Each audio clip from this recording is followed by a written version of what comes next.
Parlons de ce condensé de tech qui trône dans ton salon, la box Internet. Qu'elle soit ultra design ou super moche, l'important c'est qu'elle fasse son job. En fait, on ne se rend compte de son existence que quand elle ne répond plus et que ton jeu en ligne ou ton film s'arrête brusquement. Mais pour qu'elle rende son service, il lui faut d'abord un lien avec tes appareils. Si tu la branches juste sur le courant, il ne se passera rien.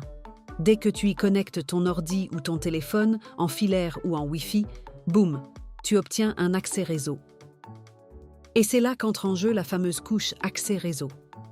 Pour que ça marche à 100%, ta box embarque une vraie intelligence sur sa carte mère.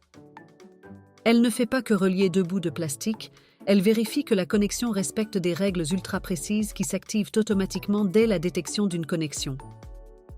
Listons justement ces normes qui t'ouvrent les portes du réseau local ou d'Internet. Il y en a deux principales.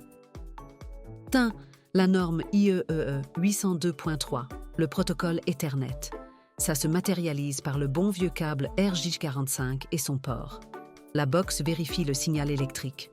2. La norme IEEE 802.11, le Wi-Fi, qui utilise les ondes radio.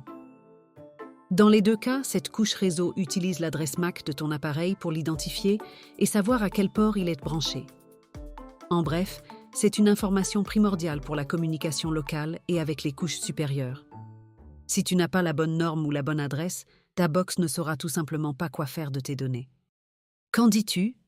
Que tu sois débutante, débutant, étudiante, étudiant ou juste curieuse ou curieux, tout s'apprend.